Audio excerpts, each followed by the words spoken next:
Mirëmbrëma shikues të nderuar dhe mirë se vini në edicionin qendror të lajmeve këtu në News24. Ju njoh fillimisht me zhvillimet kryesore deri në këtë moment të ditës.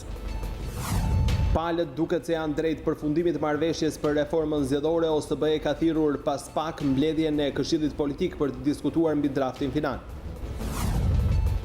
Presidenti Meta kërkoi nga palët politike konsensus lidhur me reformën zgjedhore. Ai pohoi se sot ka patur një telefonat me Bashën, por pa zbuluar detaje për përmbajtjen e saj dhe një mesazh të mos intimidohen qytetarët me arrogancë dhe hezitime. Ligji antishpifje i majorancës është rrëzuar nga Komisioni Venecia si i papërshtatshëm për t'u aplikuar në kushtet që është. Ky institucion kërkon rishikimin e tij dhe inkurajon ngritjen e organeve vetërregulluese për mediat. Gjykata e Apelit vendosi të ndryshojë vendimin e gjykatës së posaçme dhe ta rikthejë në detyrë antarin e Kolegjit të Posaçëm të Apelimit Luan Daci pas akuzës për falsifikim dokumentash. Vet antari KPA-s, Daci tha se asnjëherë nuk ishte pyetur për largimin nga detyra në vitin 1997.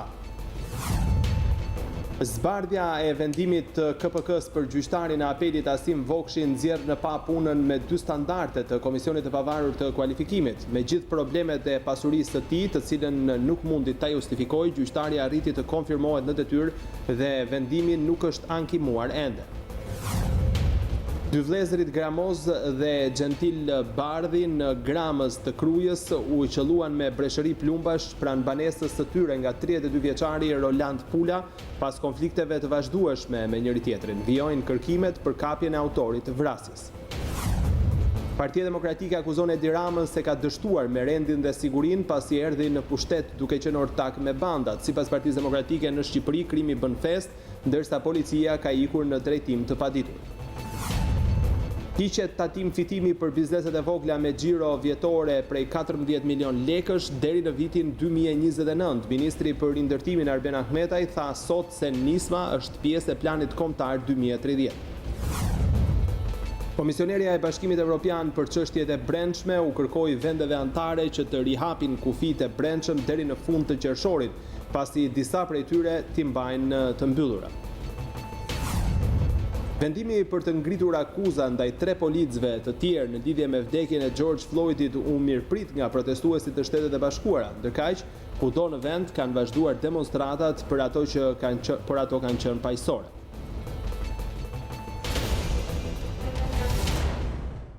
Do të vijojmë tani më gjerësisht, do të përqendrohemi sigurisht tek zhvillimi kryesor i ditës që ka të bëjë me Këshillin për reformën zgjedhore. Palët duket se janë drejt përfundimit të marrëveshjes për këtë reformë zgjedhore. OSBE-ja ka thirrur pas pak mbledhjen e Këshillit Politik për të diskutuar mbi draftin final. Për më shumë do të kemi komunikim tani me kolegun Osman Stafa. Osman, të përshëndes.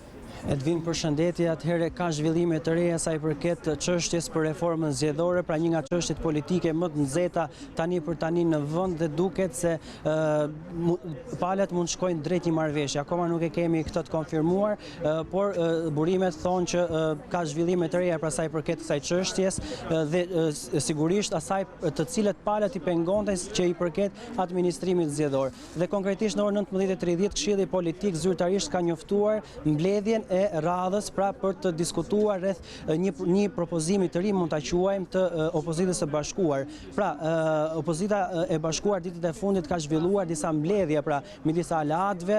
Ditën e sotme të paktën kemi parë që Monika Kryemadhi, LSI dhe zoti Shpëtimi Drizi i PD-ju kanë zhvilluar për 3 orë takime për të diskutuar rreth planit, pra rreth reformës zgjedhore dhe çfarë do të dilin pra në si përfundim. Dhe ndërkohë nga ana tjetër në orën 18 ditën e sotme është mbledhur pra përsëri Këshilli Politik pra përfaqësuesit e opozitës në selinë e Partisë Demokratike dhe ku po zhvillojnë aktualisht një takim me kryetarin e Partisë Demokratike zotin Basha, ku edhe në orën 18:30 është bashkangjitur edhe kryetaria e LSI zonja Monika Kryemadhi. Pra duket se palët tashmë mund shkojnë drejt një marrëveshje, akoma nuk e kemi të konfirmuar këtë fakt, por burimet në lidhje me ato se çfarë është diskutuar dhe që e pengonte reformën, ajo se çfarë e mbante reformën reformën peng ishte administrimi zgjedhor, pra palët nuk binin dakord në lidhje me formulën me cilën ata do të shkonin në zgjedhje. Për ta rikujtuar, pra ditët e fundit ka qenë diskutuar që komisioni pra qendrat e votimit të drejtoheshin nga 7 persona, 3 të ishin të dalin nga me short nga një institucion i cili pra i pavarur i cili do të merreshe me këtë temë, por dhe personat e tjerë, pra 4 personat e tjerë do ishin 2-2, 2 i përkisnin majorancës dhe 2 të tjerë i përkisnin opozitës. Pra duket se kjo lloj forme pra e administrimit nuk është pranuar, pra kemi një formë të re, pra një propozim të ri nga palët, pra konkretisht nga Partia Demokratike dhe LSI, e cila do të shkojë tashmë në Këshillin Politik për të propozuar dhe më pas për të parë nëse do të pranohet apo jo nga Partia Socialiste. Osman, ndërkohë, pra, mbetet vetëm ky detaj, më thua, për tu sqaruar dhe pastaj për tu konkretizuar në një marrëveshje më të gjerë. Nëse arrihet pastaj edhe kjo marrëveshje, cilat pritet që t'janë hapat e mëtejshëm mes palëve? Në fakt, nga se çfarë kemi mësuar, kjo ka qenë është pika më e nxehtë aktualisht e cila pengon pra që palët arrin një konsensus, pra ka të bëjë me administrimin e administratën zgjedhore, e cila ka qenë problematika më e madhe pasi palët nuk gjenin formulën me të cilën ata do të shkonin në zgjedhje. Pra sa i përket çështjeve tjera, pastaj një nga ato ka qenë edhe kolegji zgjedhor dhe duket se propozimi që ka bërë opozita e bashkuar ditët e fundit që këtë rol pra të kolegjit zgjedhor ta merrte gjykata kushtetuese, opozita është tërhequr dhe ka pranuar pra propozimin e bërë nga majoranca që në kolegjin zgjedhor të bënin pjesë vetëm gjyqtarët të cilët e kanë kaluar vetingun. Pra opozita e bashkuar kërkonte që në këtë proces të përfshiheshin të gjithë gjyqtarët, edhe ata të cilët nuk e kishin kaluar vetingun, por me një kusht, pra përgjatë mandatit të tyre 4 vjeçar, këta gjyqtarë nuk do të hynin në veting, pra për të mos ndikuar në proces nëse parti do të bënin ankesa gjatë proceseve zgjedhore, por këtë proces do të bëhej më vonë, por si duket opozita e bashkuar nga ky fakt është tërhequr dhe ka pranuar propozimin e majorancës që kolegji zgjedhor të drejtohet nga gjyqtarë të cilët e kanë kaluar procesin e vetingut. Nga burimet tona, normalisht nga biseda që kemi zhvilluar me palët, kjo ka qenë pika më nxehtë dhe nëse te kalohet kjo pikë mund të themi që palët mund të shkojnë drejt një marrëveshje. Mirë, Osman, duke qenë se ti e ndjek në mënyrë të vazhdueshme opozitën, Partinë Demokratike, në këndvështrimin dhe në mendimin tënd, pra nëse te kalohet edhe kjo pikë dhe kemi një reformë të paktën me gjitha këto ndryshime të dakordsuara mes palëve, a mund të quhet se opozita i ka fituar një pjesë të garancive për të hyrë në proces zgjedhor, pra për të hyrë në zgjedhje? Nëse do ta krahasoj me kodin zgjedhor që kishim, patjetër që opozita e bashkuar ka fituar në disa aspekte. Sa i përket, për shembull, kemi identifikimin biometrik, i cili është një garanci shumë e madhe për procesin në mënyrë që të eliminohen disa nga fenomenet për të cilat Partia Demokratike dhe opozita në tërësi ka hedhur si akuzë ndaj majorancës dhe ka qëndruar fort pas këtyre akuzave, siç ka qenë mbushja e kutive në mënyrë fiktive, votimi familjar e një sër çështjesh të tjera pra për të cilat palët kanë pasur mos marrëveshje dhe mos besim midis tyre. Pra duket dhe është një pikë tjetër e cila është dhe një lloj garancie tjetër sa i përket edhe vendosjes së kamerave në çdo qendër votimi. Pra është një tjetër garanci në mënyrë që procesi të kontrollohet në çdo qendër votimi. Pra në çdo qendër votimi në Shqipëri të ketë një lloj kontrolli. Gjithashtu mbetet për të parë tashmë të zbulohet dhe formula përfundimtare me të cilat palët do të në thonjza qeverisin pra këto qendrat e vogla të votimit në të gjithë Shqipërinë për të parë se cila do të jetë formula dhe se cila pra nëse Partia Demokratike pra ka një lloj garancie për zhvillimin e procesit, pra ka fituar diçka në thonjza apo jo. E kuptoj, edhe një pyetje të fundit Osman, edhe çështja e monitoruesve në qendrat e votimit ka hapur një lloj debati brenda vetë opozitës. Pra nëse Partia Demokratike merr monitoruesin e parë aty, çfarë do të ndodhë me monitoruesin e dytë që i takon opozitës, duke qenë se janë një sër forcash politike të rreshtuara në kampin opozitar. Gjithashtu ka patur debate dhe sa i përket riformatimit Komisionit Qendror të Zgjedhjeve apo jo?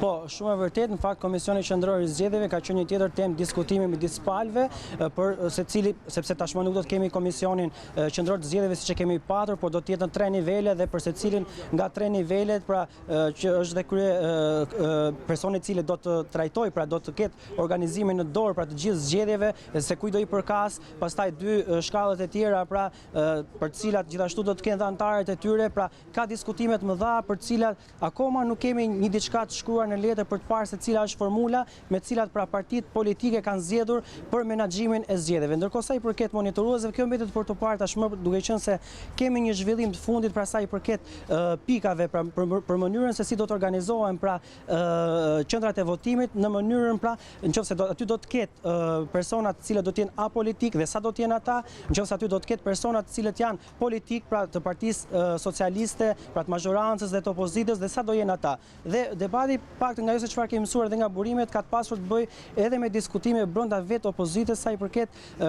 kësaj dyshes, pra e cila do të jetë përfaqësues të opozitës.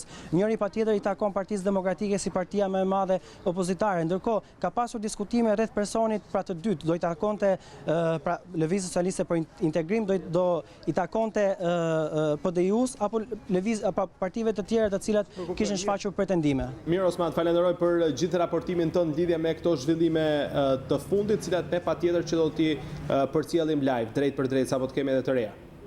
Faleminderit. Do të vijojmë me të tjera informacione duke mbetur patjetër tek reforma zgjedhore, rruga drejt konsensusit politik për reformën ishte tema e takimit mes presidentit Ilir Meta dhe ambasadores amerikane Yuri Kim në zyrën e kreut të shtetit. Në deklaratën e tij, presidenti Meta i bëri thirrje opozitës të bëjë gjithçka për kompromis dhe të mos shkojnë në negociata me listë dëshirash. Për 90 minuta e curia reformës zgjedhore dhe aktualiteti politik është biseduar mes presidentit të Republikës Ilir Meta dhe ambasadores amerikane Yuri Kim në zyrën e kreut të shtetit. Me njëherë pas takimit me diplomatën amerikane, kreu i shtetit ka dalë para mediave. Presidenti Meta tha se opozita tashmë është tërhequr nga kërkesa për qeveri tranzitore dhe këshilloi atë të bëjë gjithçka për një reformë konsensuale e të mos shkojnë në negociata me listë dëshirash. Gjithçka për konsensus. Mesazhin për opozitën që kur u shkatrua në mënyrë të palishme, teatri, ka qenë mos bini pre e provokimit të radhës për t'u larguar nga tryeza e reformës. Mesazhi tjetër ka qenë mos paraqisni një listë dëshirash, por qëndroni qartë tek ato element bazik për cilat do të keni përkrajën e partnerëve ndërkombëtar. Kreu i shtetit bëri publike se para ditën e kësaj të premteje ka pasur një telefonat zyrtare me kreun e Partisë Demokratike Basha, e kërkuar nga ky i fundit. Meta nuk dha detaje mbi bisedën, por nuk hezitoi të ishte kritik ndaj opozitës. Mesazhi im për opozitën ka qenë ky, që duhet të jetë e qartë, të unifikoj mesazhin e saj, kërkesat e saj, të bëjë maksimumin për konsensin dhe njëkohësisht edhe të koordinoj sa më ngushtë me partnerët tanë. Është e rëndësishme të gjithë tregojnë vullnet për zgjedhje të lira dhe të ndershme dhe të mos intimidojnë qytetarët shqiptar, as me arrogancën e tyre dhe as me hezitimet e tyre. Presidenti Meta nuk i jep rëndësi vendit se ku zhvillohen negociatat, për të thelbësor mbetet konsensusi për reformën. Për mua është e rëndësishme si presidente që në fund të ketë tym të bardhë. I pyetur nëse me ambasadoren amerikane Yuri Kim ishte diskutuar platforma me 14 pika, Meta nuk preferoi të jepte hollësi. Ishte i takim zyrtar dhe mendoj ishte shumë pozitiv. Ne gjithë e dim që Shtetet e Bashkuara të Amerikës mbështesin antarësimin e Shqipërisë në Bashkimin Evropian. Unë si president gjithmonë kam bërë përpjekjet e mia në këtë drejtim që aktorët politik të mos fokusohen tek interesat e momentit apo afat shkurtra. Ligji anti-shpifje majorancës është rrëzuar nga Komisioni Venecia si i papërshtatshëm për t'u aplikuar në kushtet që është. Ky institucion kërkon rishikimin e tij dhe inkurajon ngritjen e organeve vetë rregulluese për mediat. Komisioni i Venecias ka rrëzuar paketën anti-shpifje të qeverisë dhe rekomandon se ky draft është i pamiratueshëm në versionin e paraqitur. Sipas Komisionit të Venecias, ky draft në variantin aktual, nëse do zbatohej, do të sillte më shumë dëme sesa do të rregullonte gjendjen aktuale të medias. Komisioni i Venecias konsideron se projekt ndryshimet nuk janë gati për miratim në formën e tyre aktuale. Ligji vuan nga paqartësia dhe ka të ngjarë të ketë një efekt të ftohtë, duke shtypur diskutimin e lirë dhe fjalimin politik në sektorin shqiptar të internetit. Sipas këtij opinioni, Venecia thotë se fuqia që merr autoriteti mediave audiovizive, gjoba që vendosen dhe pamundësia për ankimimin, ndikojnë drejt për drejt në censurimin e medias dhe mbylljen e tyre. Ligji kërkon deanonimizimin e të gjitha burimeve shqiptare të mediave online. Kjo mund të funksionojë në kundërshtim me standardet ndërkombëtar që vullneti përdoruesve të internetit të mos i zbulojnë ato normalisht, duhet respektohet identiteti. Për më tepër, është në dyshim se kjo mazë do të jetë efikase. Ama si jepen fuqi të mëdha administrative në lidhje me media në internet. Kjo është problematike në lidhje me lirinë e shprehjes së mediave në internet dhe duke pasur parasysh se ekzistojnë dyshime për pavarësinë e atyre organeve. Këto fuqi të reja nuk duhet u besojnë atyre organeve pas siguruar më parë se ato janë mjaftueshëm të pavarura nga partitë politike, bizneset e mëdha të mediave ose korporatat e tjera dhe interesat e lidhura me politikën. Pavarësisht konstatimeve dhe parregullsive të gjetura në ligjin e miratuar nga mazhoranca në dhjetorin e shkuar, Komisioni i Venecias rekomandon ngritjen e një autoriteti vetrregullues për median online. Komisioni i Venecias inkurajon autoritetet shqiptare të mbështesin ngritjen e një organi vetrregullues që funksionon në mënyrë efektive, që përfshin të gjithë aktorët përkatës në fushën e mediave dhe të afta për të siguruar një sistem efektiv dhe të respektuar të mediave. Partia Socialiste u tërhoq nga ligji në fund të janarit të 2020-s, pas protestave të komunitetit të gazetarëve, teksa kreu i grupit parlamentar Tauland Balla sqaroi se do të pritet opinioni i Venecias për këtë çështje. Draft opinioni i Komisionit të Venecias për paketën anti-shpifje konfirmoi qëndrimin e drejtë të presidentit Meta për paketën antikushtetuese të ligjeve anti-shpifje. Kështu deklaroi zëdhënësi i presidentit Edi Blushi, i cili renditi 5 arsyet sepse paketa bie në kundërshtim me ligjet. Këto ligje jo vetëm që nuk janë në harmoni, por bien në kundërshtim me parimet themelore kushtetuese të ndërtimit të një shteti demokratik, me dispozitat kushtetuese që mbrojnë të drejtën e lirisë së shprehjes, me jurisprudencën e gjykatës kushtetuese, me standardet e konventës evropiane të drejtave të njeriut dhe me jurisprudencën e gjykatës evropiane të drejtave të njeriut, u shpreh Blushi. Ai theksoi se pa liri të shprehjes nuk ka demokraci dhe përrjedhoi çelje të negociatave. Gjatë vizitës së tij në Tiranë, presidenti i Kosovës Hashim Thaçi është pritur në takim nga homologu shqiptar, presidenti Ilir Meta dhe kryeministri Edi Rama. Pas takimit, kreu i shtetit shqiptar ka treguar detaje nga ky takim që zhvilloi sot me homologun kosovar. Në një dalje për mediat nga presidenca, Meta tha se me Thaçin ka biseduar edhe zhvillimeve politike në Kosovë, siç ishte edhe ndryshimi i qeverisë së re. Meta tha se pavarësisht qëndrimeve të fundit, edhe në raport me ndryshimet në gjykatën kushtetuese ka patur rotacion paqësor për ndryshimin e qeverisë, një shembull i respektimit të institucioneve. Meta shtoi se me homologun Thaçi shprehan gatishmërinë për vazhdimin e bashkëpunimit mes dy vendeve. Ndërsa kryeministri Rama publikoi një selfie me presidentin kosovar ku shkruante për një bashkëbisedim vllazëror me të.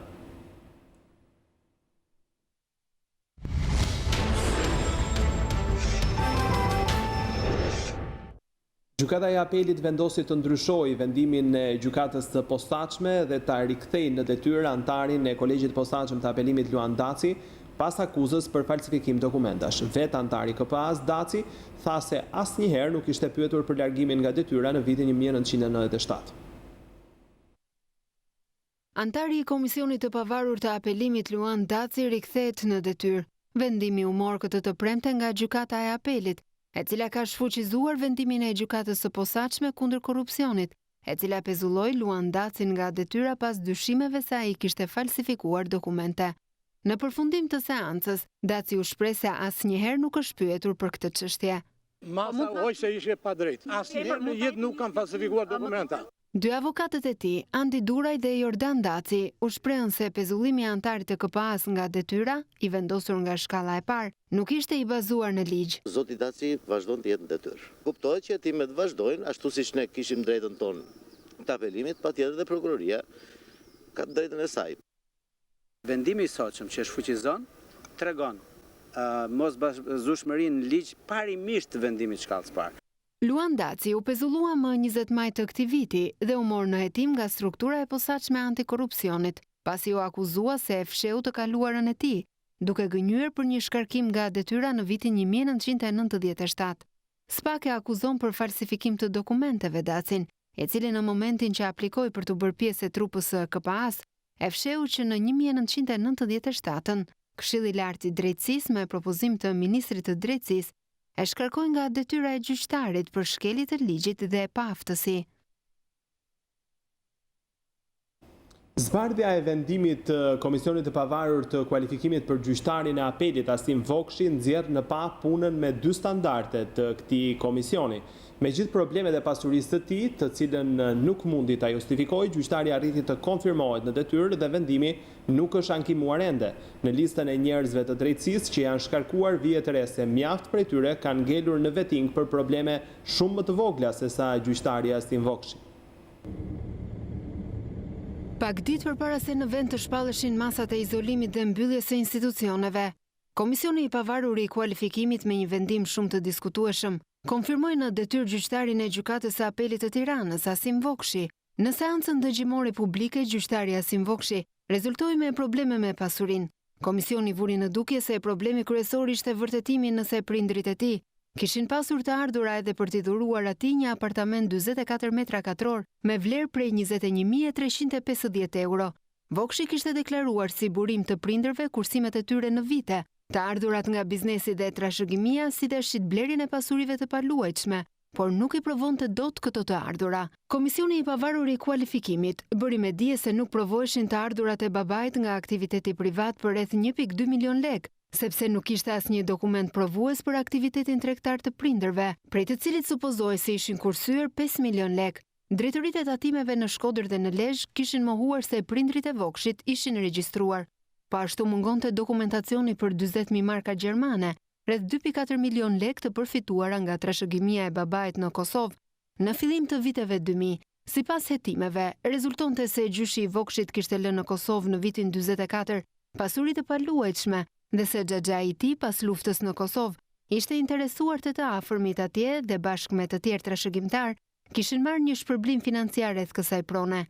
Komisioni i Pavarur i Kualifikimit tha se të paktën një nga kontratat e shitblerjes së pasurive të paluajtshme, prej të cilave kishte siguruar të ardhurat babai, rezultonte e dyshimt. Por me gjithë këto gjetje, denoncime dhe probleme, për habin e të gjithëve, gjyqtari i Gjykatës së Apelit Tiranë mori dritën jeshile nga Komisioni i Pavarur i Kualifikimit, ndërkohë që po ky komision në historinë e tij të punës ka shkarkuar nga detyra shumë gjyqtar dhe prokuror, për të cilët kishte gjetur shkelje shumë më të lehta se ato të Vokshit. Fatmir Hoxha, ish antar i gjykatës kushtetuese, u shkarkua sepse vijej në diskutim një shumë parash që ishin hedhur në dasmë. Antoneta Sevdari, prokurore në Prokurorinë e Tiranës, u largua pasi bashkëshorti kishte problem me 6 muaj taksa në Arabinë Saudite, ku punonte si emigrant. Elson Sadiku, prokurori i Korçës, u shkarkua për 7 milion lekë të vjetra pajisje dentare të bashkëshortes. Dritan Reshka, drejtuesi i Prokurorisë së Tiranës, u largua për një shumë lekësh të siguruar në emigracion, e ja quajtën të palishme. Idris Mulkurti dhe Gurali Ibrahim Llari, gjyqtar të apelit për krime të rënda, u shkarkuan nga KPK-ja për pasaktësi në deklarim. Muajt e izolimit dhe pandemisë mund të kenë ndikuar për të penguar ankimimin e vendimit për gjyqtarin Asim Vokshi, por një ditë më parë komisionet e vettingut rifilluan punën. Dhe publiku pret të mësojë nëse kjo çështje do të ankimohet nga komisioneri publik dhe nëse do të jetë objekti i komisionit të posaçëm të apelimit. Një vrasje e dyfisht ndodhi mbrëm në fshatin Gramës të Krujës, 2 vëllezër Gramos dhe Xhentil Bardhi u qelluan me armë nga 32 vjeçari Roland Pula, me të cilin kishin njohje, por edhe konflikte të vazhdueshme. Policia dhe FNSH fillojnë kërkimet për kapjen e autorit të vrasjes. 2 vëllezër u ekzekutuan me armëzjarri mbrëmjen e së njëjtës në fshatin Gramës të Krujës. Gramos dhe Xhentil Bardhi, 34 dhe 24 vjeç, u qelluan me breshëri plumbash pranë banesës së tyre dhe ndërruan jetë rrugës për në spitalin e traumës në Tiranë. Pak minuta pas ngjarjes policia identifikoi si autor 32 vjeçarin Roland Pula. dhe po punon për kapjen e tij, pasi gjeti të braktisur pranë pompave të ujit në fshat, automjetin e tij afër vendit ku ka edhe banesën. Shkak i vrasjes dyshohet të jenë bërë sherret e vazhdueshme që vëllezri dhe autori kanë pasur me njëri tjetrin prej kohësh. Rreth 10 vite më parë, vëllai gramoz dhe Xhontil Bardhit ka plagosur xhaxhan e autorit me thik, që prej asaj kohe konfliktet mes dy familjeve kanë qenë të vazhdueshme. Edhe natën e kaluar ata janë konfliktuar në një lokal me vëllain e Roland Pulës.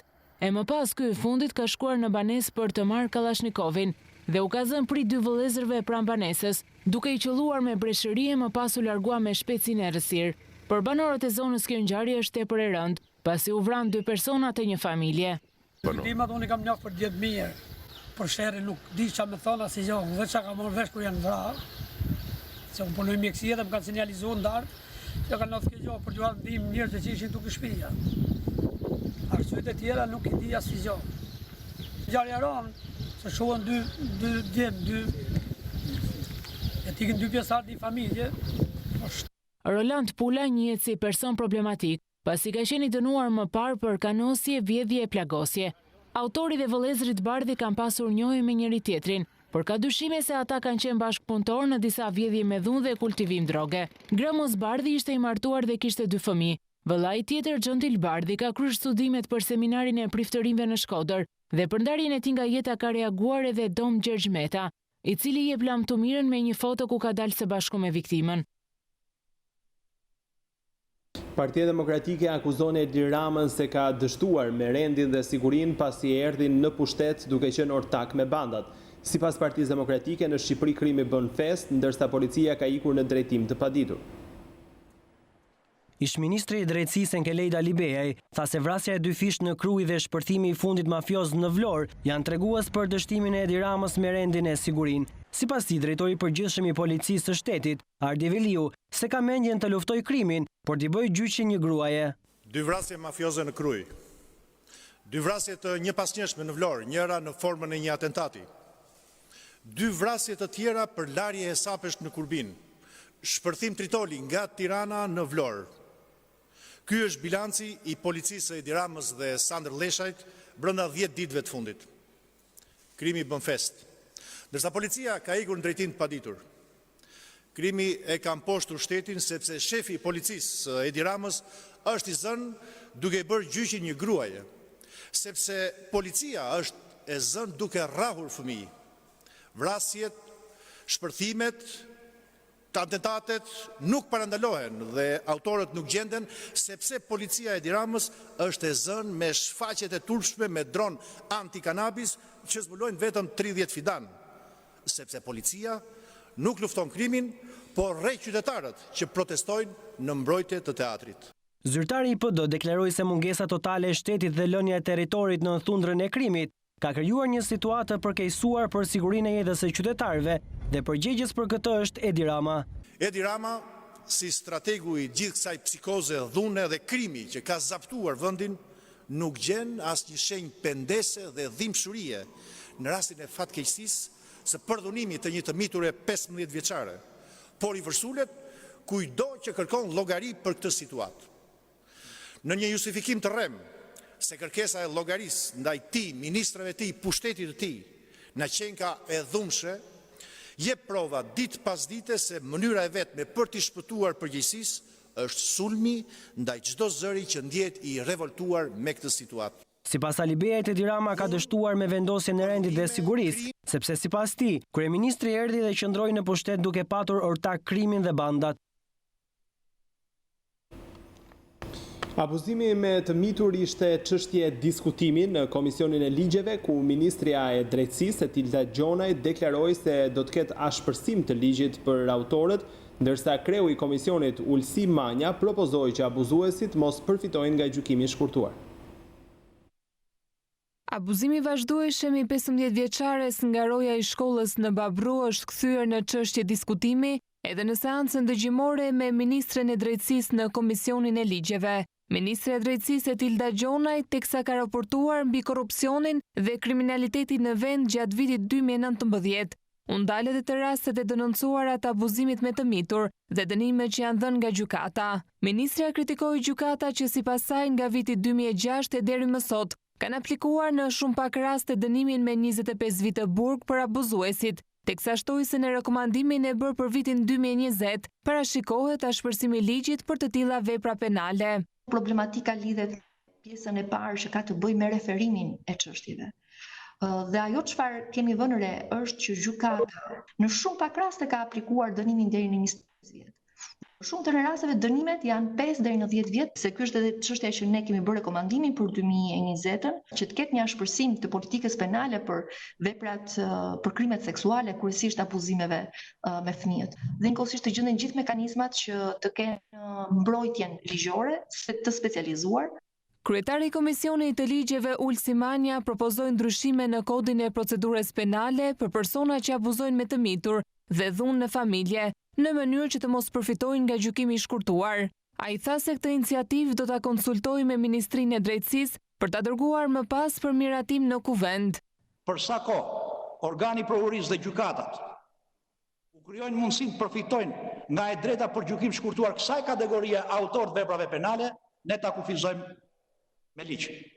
Siç e kemi kufizuar për veprat penale që parashikojnë dënim me burgim përjetshëm. Çështja e abuzimit me 15 vjeçar.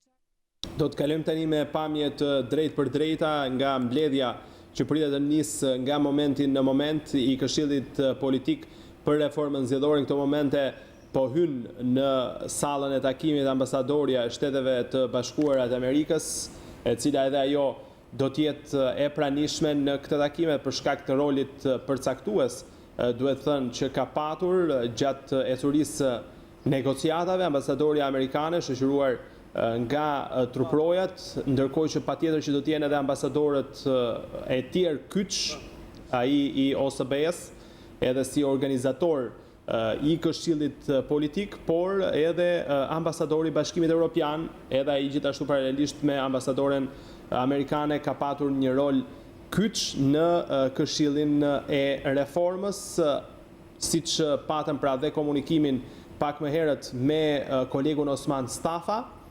Pritet që tashmë të kemi një marrëveshje, paktën palët janë afruar shumë pranë një marrëveshje. Në këto momente po hyn në sallën e takimit në Pallatin e Kongreseve edhe ambasadori britanik Duncan Norman. Diplomatët janë të rezervuar për të komentuar pasi negociatat janë zhvilluar, por ndërkohë presim pra finalizimin e marrëveshjes. Po kemi komunikimin me Osmanin në këto momente. Përshëndetje sërish, Osman. Edvin, përshëndetje përsëri. Atëherë tek Pallati i Kongreseve duket se trupi diplomatik sapo ka mbërritur dhe në fillimisht ishte ambasadori i prezencës së OSBE në Tiranë zoti Boshart, më pas ishte ambasadori i Bashkimit Evropian Luigi Soreka, më pas ishte ambasadorja e Shteteve të Bashkuara të Amerikës në Tiranë zonja Yuri Kim dhe së fundmi ishte edhe ambasadori i Mbretërisë së Bashkuar zoti Duncan Norman. Në fakt tashmë trupa diplomatike ndodhen në Pallatin e Kongreseve, priten tashmë që të bashkangjitet edhe përfaqësuesit e Këshillit Politik të Opozitës së Bashkuar, duke qenë se zoti Gjiknuri ka hyrë pak çaste më parë pra në tek Pallati i Kongreseve, aty ku do të zhvillohen diskutimet për reformën zgjedhore. Në fakt ky takim erdhi i papritur pra ditën e sotme pas disa takimeve që janë zhvilluar pra në selinë e Partisë Demokratike midis zotit Basha dhe aleatëve të tij, dhe duket se opozita e bashkuar ka arritur në një propozim të ri në lidhje me menaxhimin që do i bëj pra qendrat e votimit në zgjedhje. Dhe në fakt ka qenë, sipas burimeve tona, ka qenë një kërkesë e Partisë pra Demokratike dhe LSI që i është adresuar fillimisht prezencës së OSBE në Tiranë për të mbledhur pra një takim të Këshillit Politik dhe për të diskutuar rreth reformës zgjedhore. Dhe në fakt i është përgjigjur pozitivisht edhe trupa diplomatike, po ashtu edhe mazhorancat, ku tashmë pritet të zhvillohet takimi dhe ku mund të themi që mund të kemi një marrëveshje, por jo plotësisht, sepse propozimi i ardhur do të diskutohet fillimisht dhe tashmë janë dhe përfaqësuesit e opozitës së bashkuar, të cilët sapo kanë mbërritur tek Pallati i Kongreseve dhe do t'i bashkangjiten edhe personave të tjerë të cilët kanë mbërritur, që janë trupi diplomatik, por edhe përfaqësuesi i mazhorancës zoti Damian Gjiknuri. Pra pritet tashmë të kuptohet se çfarë do të ndodhë, cili do të jetë propozimi që do të bëjë opozita e bashkuar dhe nëse do të pranohet ai propozim nga vetë pra majoranca për t'i dhënë fund pra njëre mirë problematikave të cilat kanë dalë si pasojë pra e administrimit zgjedhor, pra e cila ka qenë pengu më i madh sa i përket reformës zgjedhore. Mirë, po hyn në këto momente edhe zonja Rudina Eldari, edhe ajo si pjesë e opozitës parlamentare, pjesëmarrëse në këtë këshill politik, me sa duket Osman është kompletuar i gjithë kuadri i pjesëmarrësve në këtë takim, pritet të nisë tashmë shumë shpejt mbledhjen e tij të radhës këshillit politik, një mbledhje e cila të shpresojmë pra që do të konkretizohet me një marrëveshje politike në lidhje me reformën zgjedhore. Të falenderoj Osman. Faleminderit juve. Ne do të vijojmë tani me të tjera informacione. Ministri Sandër Leshaj kërkon bashkëpunimin edhe me vendorët për parandalimin e kultivimit të kanabisit nga Shkodra. Ai u la fat si datë 30 qershorin policisë për të pastruar territorin nga kanabisi. Disa ditë pasi e cilësoi Shkodrën si një nga qytetet më me risk për kultivimin e kanabisit, Ministri i Brendshëm Sandër Leshaj zhvilloi një takim në qytetin Verior, ku përballë me disa akuzat të drejtpërdrejta të kryebashkiakes Voltana Ademi, e cila tha se në disa fshatra në Velipoj, por edhe në fshatra të tjera po mbillet drogë. Ajo që unë kam kërkuar është që ne të bashkëpunojmë në një bashkërendim të veprimit në territor, nuk mund të veprohet pa u koordinuar. Kjo është një kërkesë jamja e vazhdueshme, që do të thotë që mendoj që të gjithë ata që punojnë në territor, qofshin administrator vendor, duhet të dinë kush janë punonjësit e policisë që merren me krehjen apo kontrollin e zonës.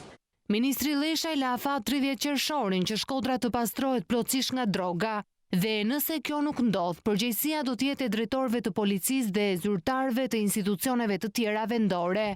Një operacion i gjerë, krehje i çdo centimetri katror, shoqëruar sigurisht me vëzhgime, por duhet që deri në fund të muajit të deklarohet qarku i pastër.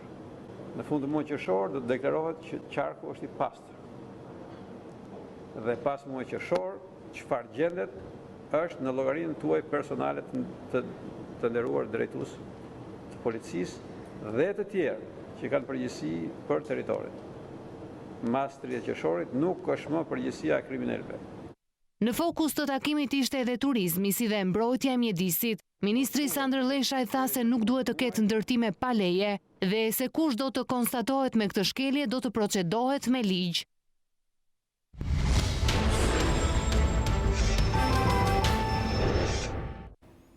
Hiqet tatim fitimi për bizneset e vogla me xhiro vjetore prej 14 milion lekësh deri në vitin 2029. Ministri për ndërtimin Arben Ahmetaj tha sot se nisma është pjesë e planit kombëtar 2030. Ministri i rindërtimit Arben Ahmetaj ka komunikuar avancimin e planit kombëtar 2030. Sipas Ahmetajt, brenda këtij sesioni parlamentar, qeveria pritet të çojë në parlament nismën për heqjen e tatim fitimit për biznesin e vogël. Përpara se ne të mbyllim punimet e parlamentit në fund të korrikut të këtij viti, biznesi i vogël, shqiptarët do ta kenë të konfirmuar në parlament me ligj zero tatim fitimi për të gjithë biznesin e vogël deri në vitin 2029. Zërimi i tatim fitimit mund të shoqërohet edhe me heqjen e TVSH-s, po për këtë kategori për të njëjtën periudhë kohore. Zërimi i tatim fitimit mund të shoqërohet me heqjen e tatimit të vlerës së shtuar. Ne kemi angazhuar një sër specialistësh vendas dhe të huaj në kuadrin e planit kombëtar 2030 për të pasur aty reflektim për çdo shqiptar që do të jetojë me punë të ndershme. Heqja e tatim fitimit për biznesin e vogël sipas ministrit Ahmetaj është një mundësi shumë e madhe për çdo biznes, pasi do të jetë i çliruar nga taksat dhe kontrolli i vazhdueshëm tatimor. Kryetari i Bashkisë së Tiranës inspektoi sot ambientet e reja të njësisë 1 në Tiranë. Ai tha se gjatë pandemisë është ndihmuar kushdo që ishte në nevojë. Velia i tha se shumë shpejt do të nisë dëm shpërblimi familjeve që janë prekur nga tërmeti 26 nëntorit, ndërsa referuar çështjes së teatrit kombëtar, kryebashkiaku u shpreh se puna e tyre ka treguar se ata e duan artin, por nuk mund të ruajnë ndërtesa jashtë standardeve. Ka disa gjëra që po ecin shumë mirë. Ne kemi mbaruar të gjithë vlerësimin e dosjeve, kështu që shumë shpejt do kalojmë në Këshill Bashkiak pagesën cash për ata që janë kategoria DS1, DS2, DS3 e tërmetit, duke i pas ato para cash, o mund t'i rregullojnë ca gjëra vet, ose mund të marrin të pajtojnë një brigadë, pra dhe të punësojnë dikë për t'i rregulluar, kështu që do jetë edhe një çlirim ekonomik në njësi. Tani kjo vlen për të 27 njësitë, po e them që jam tek njëshi sot. Kështu që do jetë një mënyrë e mirë për të akomoduar të paktën kategorinë më të madhe të njerëzve që nuk i kishin shtëpitë e shkatruara plotësisht. Për DS4-ën, DS5-ën, nëse janë shtëpi private, gara ka mbaruar, ne po presim të kalojnë këto ditët e ankesave dhe pastaj do fillojmë me një ndërtimin e shtëpive. Pra, çfarë është për të rregulluar, për të ndrequr që mban, që është llaç, tulla, beton, çelik, e përforcojmë edhe rinovojmë. Po çfarë është tallash? Si këto shtëpitë e tërmetit, që ose studi ndërtimi thotë kjo nuk bëhet më, do ta prishim dhe do bëjmë një tre. Dhe kujtimet e këtyre njerëzve, o do t'i mbajmë në zona muzeale, o do t'i mbajmë zemrat tona, o do t'i mbajmë si emra rrugësh, emra shkollësh. Po të shohësh është një njëjti cirk që shëtit kudo. Një ditë vinë për tërmetin, një ditë vinë për pandemi, një ditë vinë për lodrat, një ditë vinë për parkun Keliqeni, një ditë vinë për parkun Rinia, një ditë vinë për pazarin e ri, një ditë vinë për sheshin Skënderbej. Kjo turm do ekzistoj kudo. Kështu që sa herë që dekurajoni, kujtoni vetes këto, edhe besoni që shumica e njerëzve duan të ecin përpara dhe janë me të mirën dhe janë me të drejtën.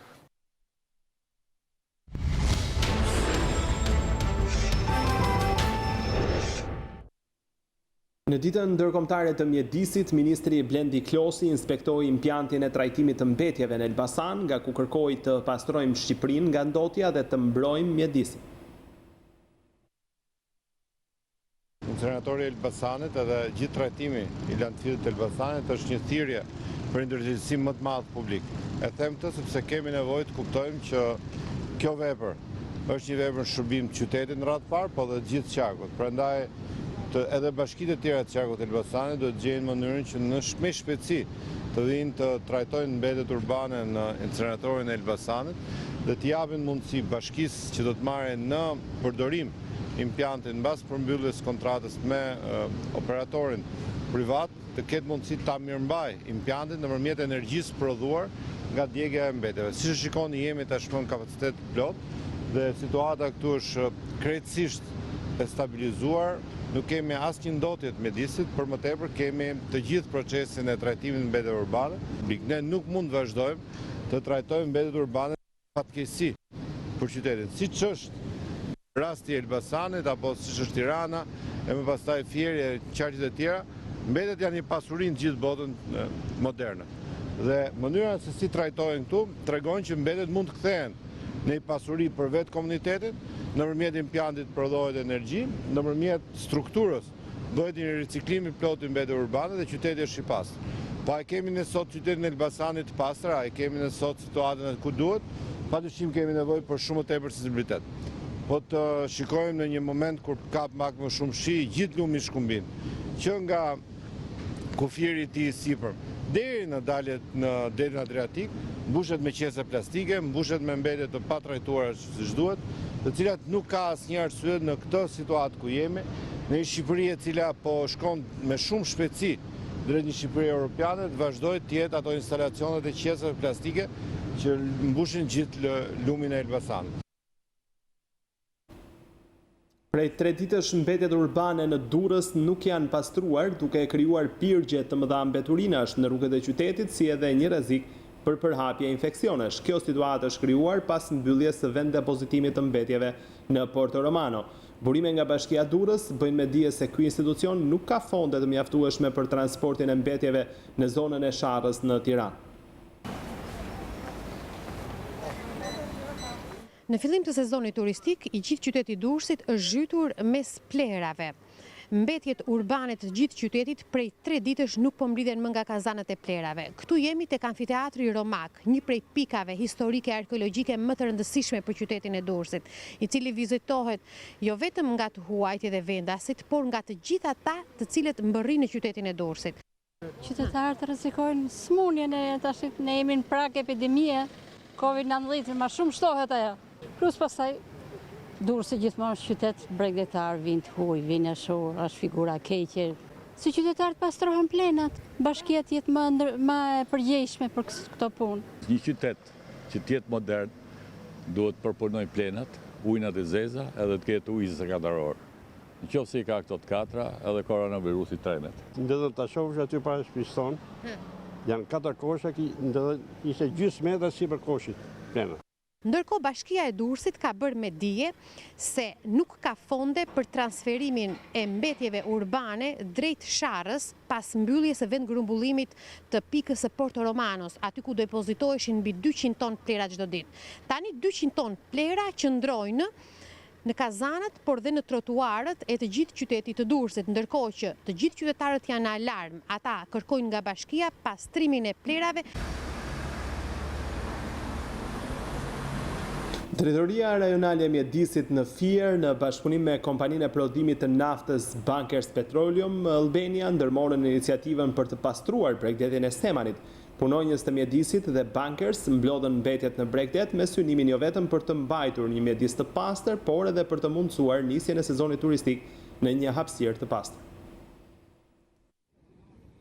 Në ditën ndërkombëtare të mjedisit, Drejtoria Rajonale e Mjedisit në Fier në bashkëpunim me kompaninë e prodhimit të naftës Bankers Petroleum Albania ndërmorën iniciativën për të pastruar bregdetin e Semanit. Punonjës të mjedisit dhe Bankersit mblodhen mbetjet në bregdet me synimin jo vetëm për të mbajtur një mjedis të pastër, por edhe për të mundësuar nisjen e sezonit turistik në një hapësirë të pastër. Drejtori Rajonal i Mjedisit në Fier, Arben Voja, tha se iniciativat të tilla janë të shpeshta dhe në fokus të aktivitetit të këtij institucioni. Drejtoria Rajonale e Mjedisit Fier i ka të shpeshta këto iniciativa, sidomos sot jemi në ditën ndërkombëtare të mjedisit. Ne para 2 javësh kemi qenë në plazhin e Divjakës, sot jemi këtu duke vazhduar me këtë nisëm dhe duke qenë të mbështetur edhe nga kompania Bankers Petroleum. Për Bankers Petroleum Albania, nisma të tilla janë në vazhdën e një sër të tjerave të ndërmarra më parë. Menaxheri i burimeve njerëzore dhe administratës në Bankers thekson se për këtë kompani mjedisi është në themel të operacioneve të përditshme naftënxjerrëse të kompanisë. Si një kompani ndërkombëtare e prodhimit të naftës, ne nuk jemi të fokusuar vetëm në operacionet hidrokarbure, por kujdesemi edhe për mjedisin e komunitetit tonë. Sot është dita e mjedisit, prandaj ne kemi bashkëpunuar me Drejtorinë Rajonale të Mjedisit në Fier për të pastruar bregdetin e Semanit. Kompania naftënxjerrëse çdo vit organizon aktivitete për pastrimin e zonave të ndryshme në qarkun e Fierit, kryesisht në ato turistike. Ne mendojmë se mbrojtja e mjedisit është shumë e rëndësishme dhe ne i kushtojmë rëndësi jo vetëm në aktivitetet të tilla, por edhe gjatë operacioneve tona të përditshme në fushën e Patoz Marinzës.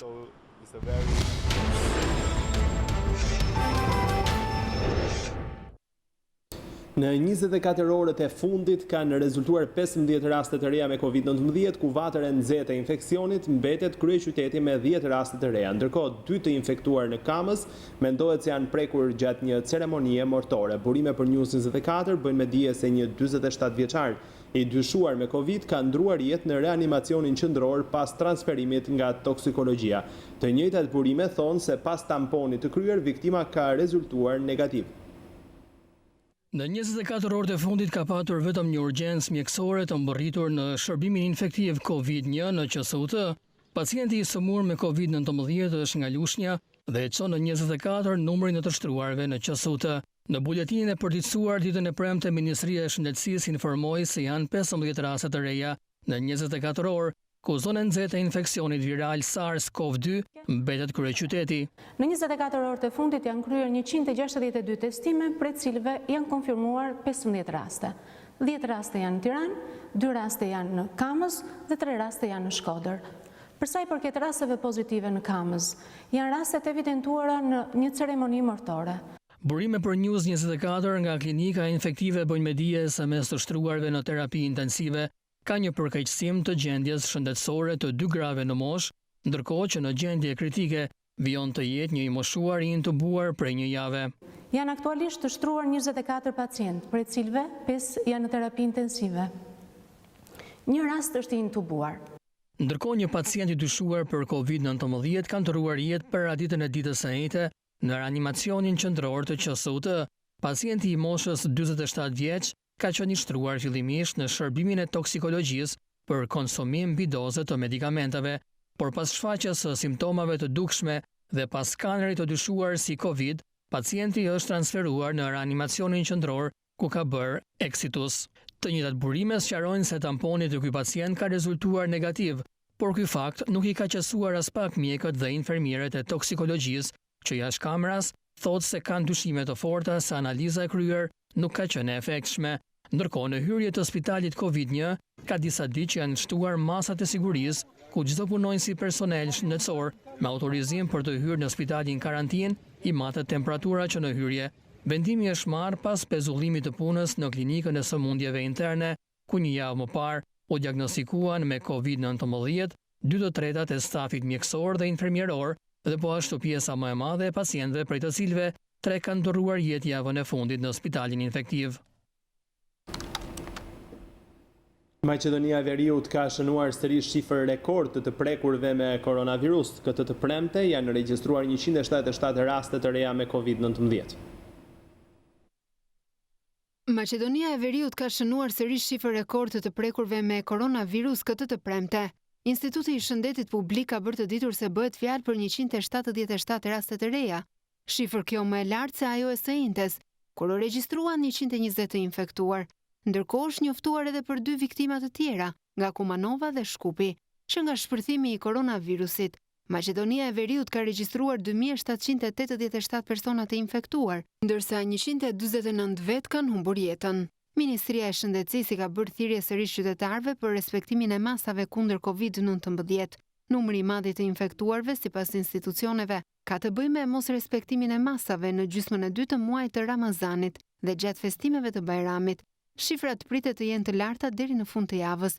Rritja e numrit të infektuarve konsiderohet se po ndodh edhe për shkak të numrit të madh të testeve. Qytetet më të goditura si Shkupi, Tetova, Kumanova dhe Shtipi janë vendosur në izolim të plotë të lëvizjes deri të hënën në orën 5. Përfunduam këtu shikues të nderuar, por unë ju kujtoj se për t'u informuar në çdo moment të ditës mund të klikoni në faqen balkanu.com duke shfletuar te online edhe informacionet më të fundit të gazetës shqiptare ose duke na ndjekur në kohë reale nëpërmjet live streamit. Faleminderit për vëmendjen, vazhdoni të qëndroni në shoqërinë e programeve tona.